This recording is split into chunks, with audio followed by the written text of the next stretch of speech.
د مسلمانانو امیر پر مسلمانانو باندې حقوق لري. اول حق د مسلمانانو د امیر اطاعت دی. اطاعت به کوي، اطاعت فرض عین دی، فرض دی، فرض. یا ایها الذین آمنوا اطیعوا الله واطیعوا الرسول واولی الامر منکم. مسلمانانو د الله اطاعت وکړئ، د الله جل جلاله د رسول اطاعت وکړئ او د اولی الامر اطاعت وکړئ.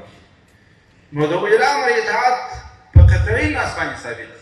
داسې نه دی قدرمنو استادانو چې دا د علماو اجتهادي مسله ده، هدایه شریفه کې علماو اجتهاد کړی دی، یا په مبسوط شریف کې اجتهاد کړی دی، یا په بل کتاب کې د علماو اختلافي مسله ده، نو ځکه د امیر اطاعت واجب شو. نه، د امیر اطاعت د الله تعالی د عظیم کتاب په قطعي نص باندې ثابت دی.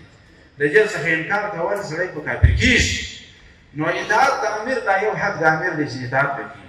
او د الله رسول فرمایلی صلی الله علیه وسلم: من اطاعني فقد اطاع الله ومن عصاني فقد عصى الله ومن يطع الامير فقد اطاعني ومن عصى الامير فقد عصاني. زما اطاعت د الله اطاعت دی، زما نافرماني د الله نافرماني ده.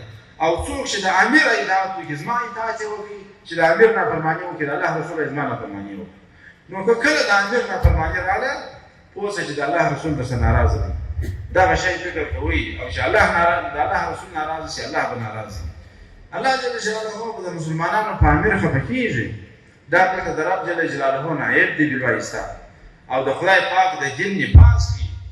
نو ته چې یو مریی ولرې، ته چې یو خادم ولرې، دا ستا د خادم چې یو څوک بېقدري وکړي، څوک یې بېعزتي وکړي، څومره په خفه کېږي. دا د رب جل جلاله نه عیب، د الله د رسول نه عیب چې څومره یې بېقدري وشي، دغومره به الله ناراضه کېږي. نو په کار دا د قدرمنو په دیني لحاظ، په اسلامي لحاظ، په فکري لحاظ باید دې ته متوجه یو چې د امیر په نافرماني کې الله راڅخه ناراضه کېږي، د امیر په نافرماني کې رسول الله راڅخه ناراضه کېږي صلی الله علیه وسلم. نو ځکه په دې خاطر اطاعت مه کوئ چې زه امتیاز ترلاسه کړم، والي سم، وزیر سم، رئیس سم. دا منافقت دی. د امتیازاتو دپاره اطاعت منافقت دی. اطاعت یوازې د خدای په خاطر وکړه. او چې ته زموږ امیر یې، الله جل جلاله دا امارت تا ته درکړی دی، د رسول الله صلی الله علیه وسلم نائب یې، ځکه چې زه اطاعت کوم. په دې خاطر چې نه کوم چې ما ته دې استاذي راکړې ده، په دې خاطر چې اطاعت نه کوم چې زه والي کړی یم، په دې خاطر چې اطاعت نه کوم چې زه وزیر کړی یم. که د دې دپاره اطاعت شي، د دې دپاره احترام وي، دغسې عبادت خو الله پاک نه کوي. لمونځ موږ د بل دپاره کوو، زکات د بل دپاره کوو، حج د بل دپاره کوو، د اسلام فرایض یې خاصې د خدای دپاره کوو. که د بل چا نیت فراګر شو په عبادت باندې، هغه عبادت الله پاک په کار نه لري. الله جل جلاله ته څه ضرورت لري؟ الله جل جلاله ستاسې اخلاص غواړي.